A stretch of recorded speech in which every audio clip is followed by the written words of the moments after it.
everybody. Hope everybody's having a great February, staying warm and enjoying the slightly longer days. Don't worry, Daylight Savings Day is coming March 9th, so the days will seem even longer. Welcome to the third installment of Fermentation February. If you're unfamiliar with fermented foods and why they're so good for you, let me tell you. Fermented foods have probiotics. The live fermented foods, not the cooked ones. The cooked ones are good for you too, but in different ways, and they make nutrients more available to our digestive system. But I'm talking about things like yogurt, sauerkraut, kimchi, kombucha, kefir, that sort of thing. Probiotics are the good bacteria in foods that help you maintain a healthy digestive system.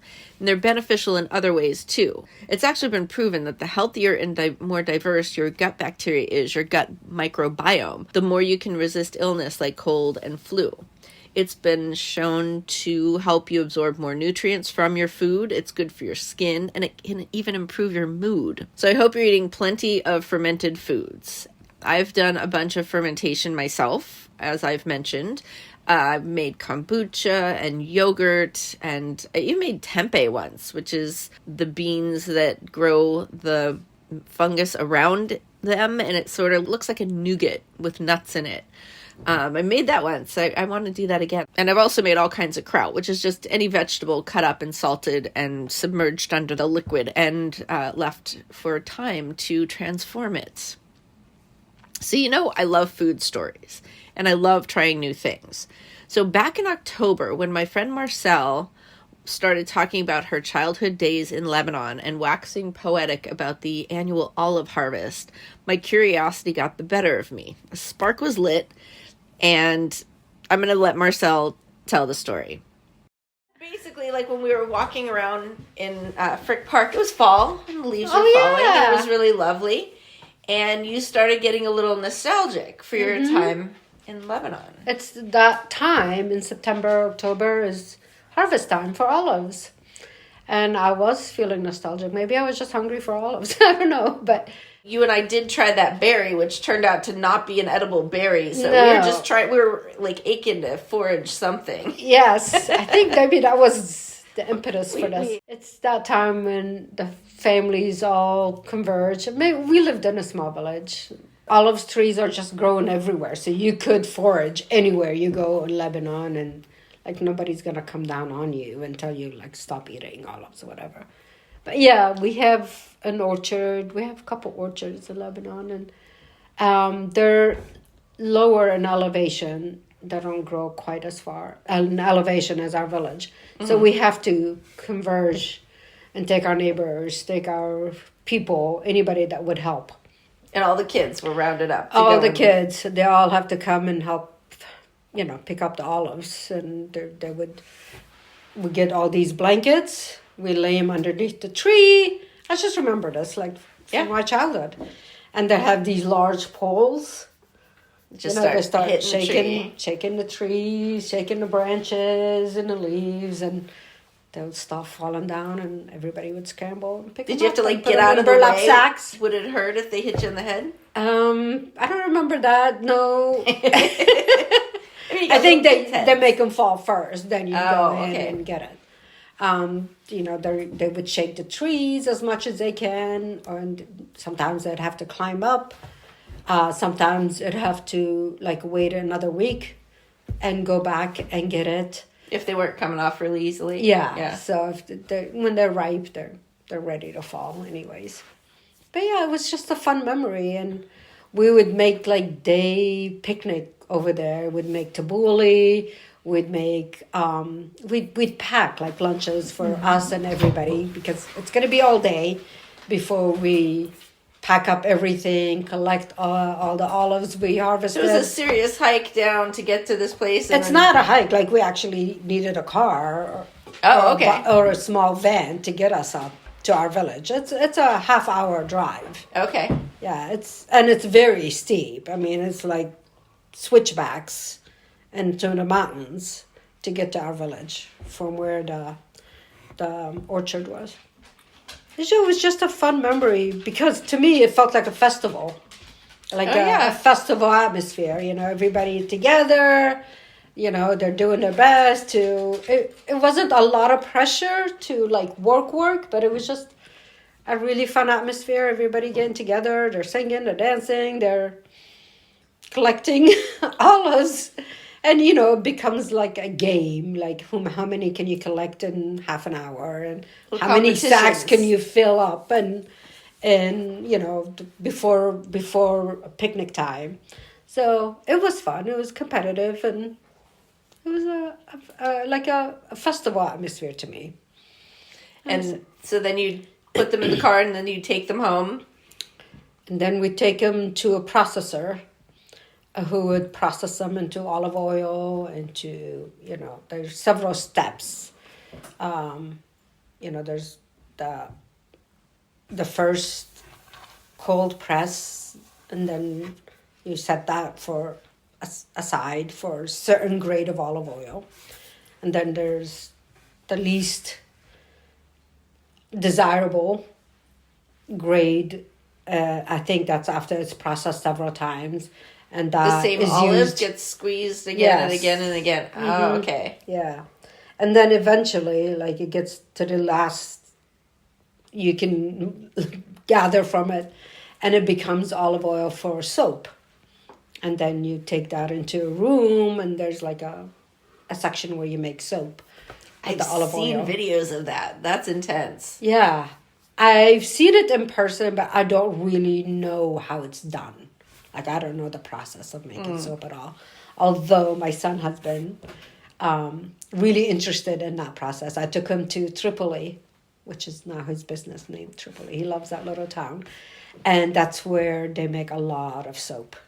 And there's a vendor there that was making handmade soaps. And he had this machine for cutting it and processing it. And so he was really interested in it. I really liked that he's interested in it. Yeah, it blows my mind that something so, like, the oil becomes soap. Yeah. It cleans the oil off your hands. It's always blown my mind. Yeah. You did cure olives, too, though. Yes. Tell me about that. So, we take some of the premium olives that we've collected and take it back home. First thing we do is pound it. And, we take a rock, we take any hard object and pound them so they can open up. And then we soak them in salt water. Every day we change up the water. And after a few days, a week, maybe 10 days, depending how much of the bitterness you want out of them, then you start to preserve them. So after that hike, and hearing Marcelle's story and realizing how homesick she was for Lebanon and her nostalgia, I thought, let's see if we could get some olives and recreate this cherished childhood memory, or at least a part of it, right here in Pittsburgh. My goal was to bring her a little joy and do a fun food thing together, because Marcelle's my food buddy. I wasn't even sure if it was possible to process olives at home, but I had an idea that anything was possible. Like Lex was saying in episode 2, Lex Williams said in episode 2 of this season, at one point everything was done at home, and we can still do things at home the same way and not have it cost a ton of money. I think we often just put things aside and say, well, that's got to be done in a factory or whatever, and it's too much work. But that's not true. I mean, doing it on a smaller scale, and if we were able to grow olives here in Pittsburgh, then yes, we could do preserved olives and olive oil without money. But we don't live in a Mediterranean climate. So I had to order olives from California. So I went online, found this California olive grower, and there was only one harvest left in the year. Like, everything was done. I ordered us a 10-pound box of Sevillano olives. And I bought them and then had to wait 20 days for them to be picked and shipped. So when I got them, it was October 28th. So it was right around Halloween. And if you live in Pittsburgh, you might remember that we had a hot and humid Halloween last year. And the olives came in on the 28th, and I didn't know what to do with them. So I wanted to get them processed as quickly as possible. So I called Marcelle, and we went over there and worked on the olives. Here's a little bit of that day. So you were 9 when you moved here? 11. And so until you were 11, you did this every year? That's right. And so It was a fun time to look forward to. It pulled me out of school. really, Sorry, I'm eating too. It pulled me out of school, so I love that. that one. Brett and I are splitting the olives with a mallet and a rolling pin. Worried I'm doing A too meat much. tenderizer. All right. Am I doing too much though? Are they splitting too much? Is this correct? Yeah. Okay. Yep. Well, you're gonna be soaking them in salt water after this, right? That's So right. we pound them and crack them, Mm-hmm. and this would have traditionally been done I'm with sorry, rocks, anyway. which I was advocating for hitting them with rocks down on the concrete driveway, but we opted for the granite counter and meat tenderizer. Well, we So I guess we compromise. We can go downstairs. And whatever you Throw want, the Marcelle. concrete. This is for your Get a rock. nostalgia. We're getting your nostalgia out here. Am I crushing them too much? Tell me if it's too much. As long as they're split open on the one side, that's the best way. Okay. Oh, We don't want I to feel that- overly smash them. I'm going to stop doing it with the rolling pin because that just seemed to be mashing them. Yeah. No, we don't want to mash them. We just want them split open. Hey, we're making great headway, so let me throw it up. What? Like we'll split it up now? Yeah, let me do that right now. Yeah, taste them. I didn't think you could eat them now. No, you can't. Like, I think they're too bitter. I thought you were tasting them just for taste. Well, that is an interesting idea. Yeah. Okay. All right. Here we go. Tasting. Blah, blah, blah, blah, blah.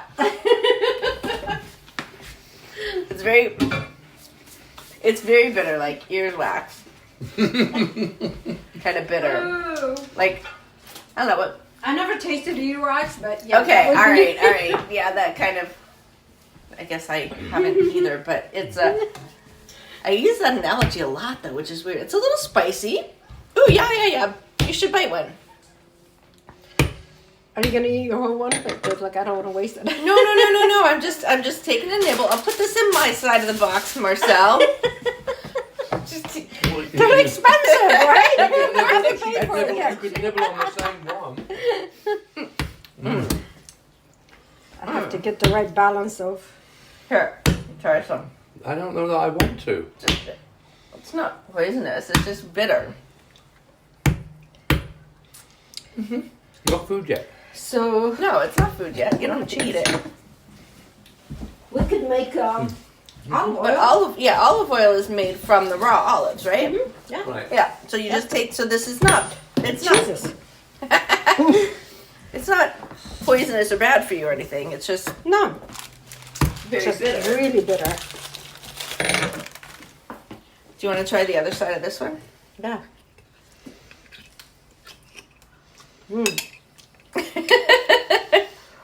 Oh yeah. It's really bitter, but you could get used to it. But I after a like the minute. Here, texture. I'll I like keep the it crunchy different. texture. It's mine. It's mine. You want to finish it? I'm not wasting it. That made my teeth squeaky. Yeah. Teeth squeaky. Yeah. But this is gonna be delicious. I can tell already because the texture is really good. and Yep. crunchy. Oh, that's good. Yeah. So where were they grown? California. California. Oh, okay. I figured because everybody was asking me, where do you grow them in the United No. States? Whew. Okay. Yeah, maybe I'm we not should go very back good down at there, get that rock. Let me go get that rock. Because it has a little bit of texture in it, right? Mhm. My flashlight.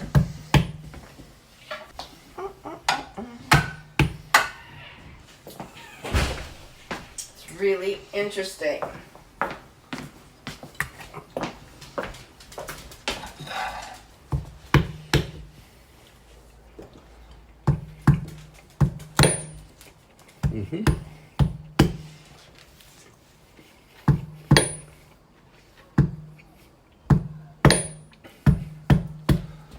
I found a really good hefty rock, but I need to wash it.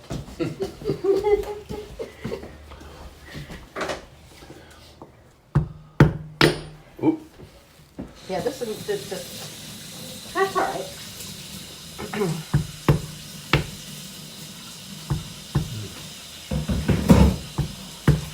Yeah. all the salt or whatever will be killed.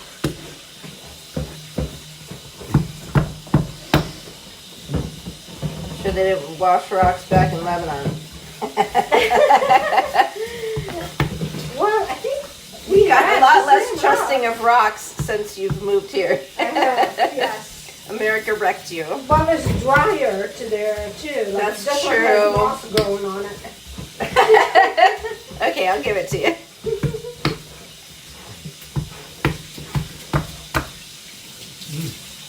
Okay. There we go. Let me try. All right. No, this is no good. You want to... I'm using this to keep them from... It's like a little area to keep them from Sliding. shooting off onto the floor behind me, yeah. Yeah, this is working out fine. You can kind of hear when they pop. I think this one's not good. I'm going to put that over there. I don't have quite the right balance on this. I think I had too much or too little. Yeah, oh, looks good though. You got it down. There. Just wanted a little crack. A rock actually works much better. Oh. Maybe I should go get you one too. Because it's wider, it has a little grip. Where this has grip on this side, but it might smash it too. Like, I don't want to do all that bruising of the olive, you know? You're not looking to bruise the olive, you're just looking to crack it open. Just the rock fits the hand.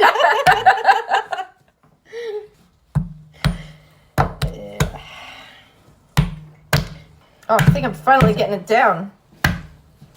Nope, that one's not done. And we're almost done. Yeah. Gee, that didn't take long at all. Okay, so we've cracked all the olives. Well, not cracked them, but we cracked them. Split them. We Split them, yeah. Mashed them. Created an Didn't opening. mash them, no. And then we put them in water and soaking them with a lot of salt. Yes. And And then so- I'm going to lay something heavy on them so that they stay under Okay. water.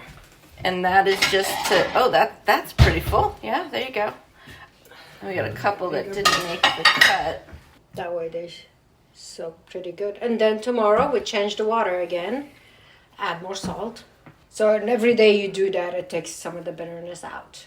Okay. And after a week, you start to check them and see how do they tasting. Because some people like them a little bit bitter. So, you know, once you get them to the desired bitterness, then you pickle them and we add Put lemons. them in jars. In jars, and, yeah. with the lemons and maybe peppercorns. Peppercorns, garlic, maybe a hot pepper. Oh, too, okay. Just to give it a little bit of. Some people add oregano or rosemary too.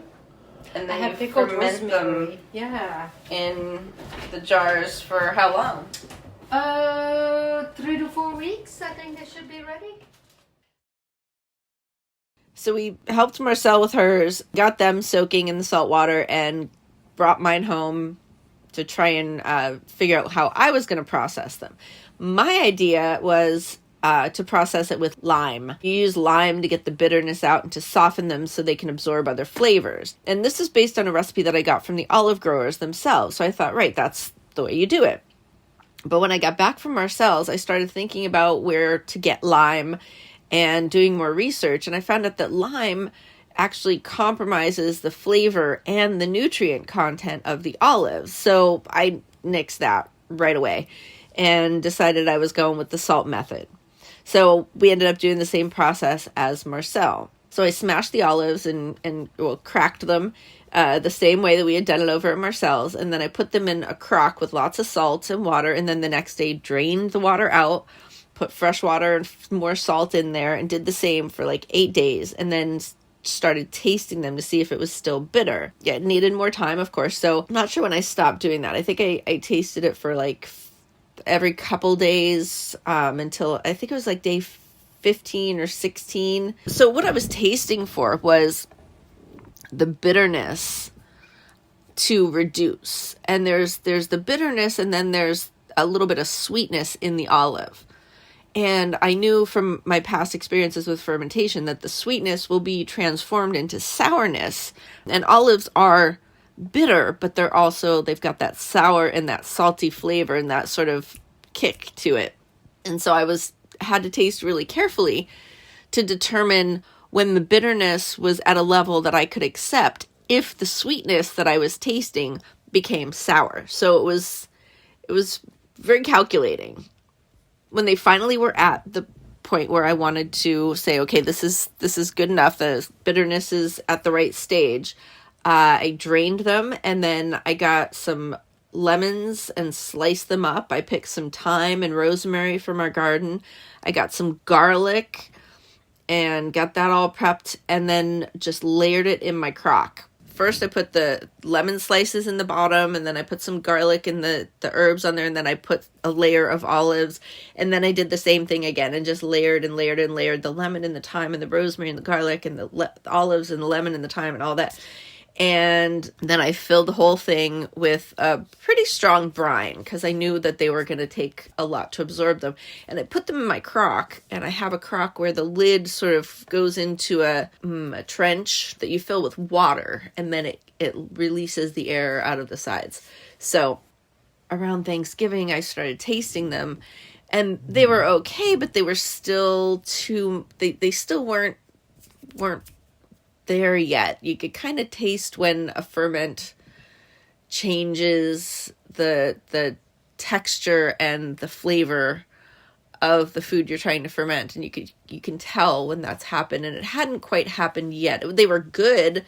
They were starting to taste a little more salty, a little more tangy, but they weren't ready yet. So I left it for longer, and then just last week I pulled some out of the crock and took them over to Marcelle's, and we did a little tasting.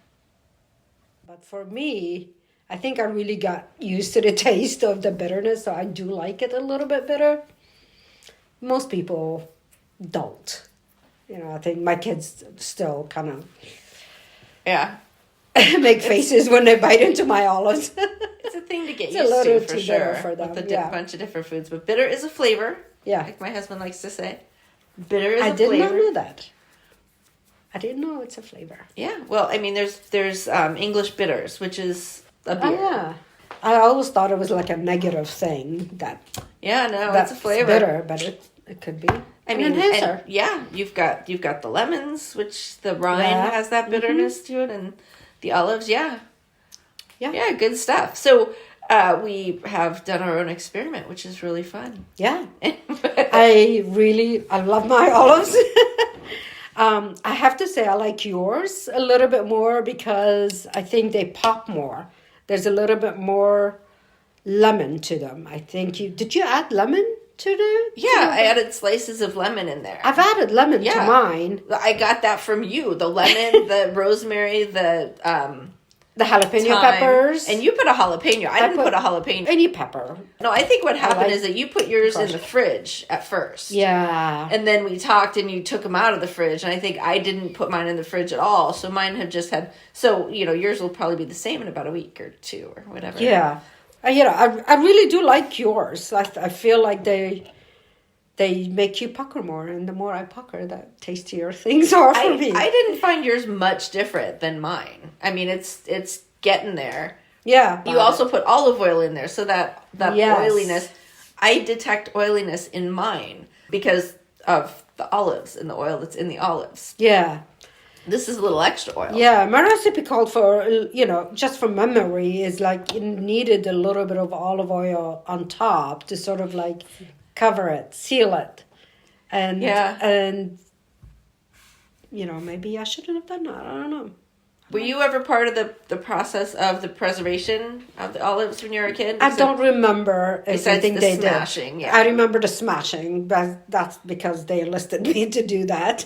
I'm curious if it was in like a barrel or if it was in crocks or... It was in glass containers. Glass jars. Glass jars, yeah. I remember that. Okay. Yeah. I figured there'd be larger quantities. Like, I pretty much filled a crock. It's only a 1 gallon crock, but I pretty much filled it with 5 pounds. Yeah, but I'm thinking like the wooden barrel. Yeah. giant, like, You know, we just had needed enough to get us through the year, so sure. it's not. Well, the way You know, we we have. pounded these olives today, I think you'd need a few more gallons. I mean, they're good for you. It's a natural food. It's unprocessed in so many ways. It's easy. It preserves well. I'm just Healthy. really pleasantly surprised with our little experiment that we Yeah. did. Thank you so much for introducing me to this. This is Sure. really a lot of fun. I want to do it again. Yeah. Maybe we'll try a Let's different try type a of different olive. type. I was going to say that. We need a different type of olives. Let's try black olives. I like black Maybe olives one too. with a smaller pit. Yeah. We'll have to do some research. All right. Thanks, Marcelle. Sure.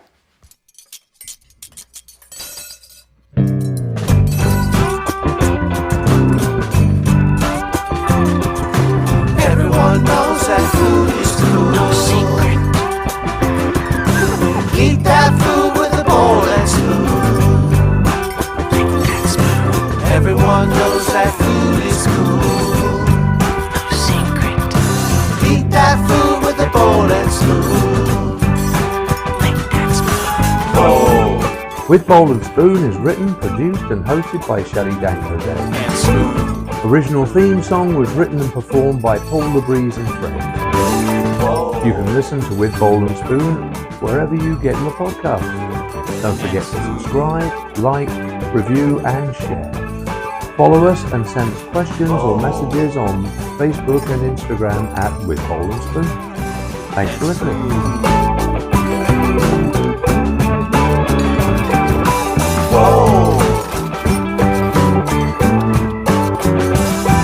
And spoon. And then this is fermented rosemary. I love that so much. Done with fresh lemons and salt. Oh, you can.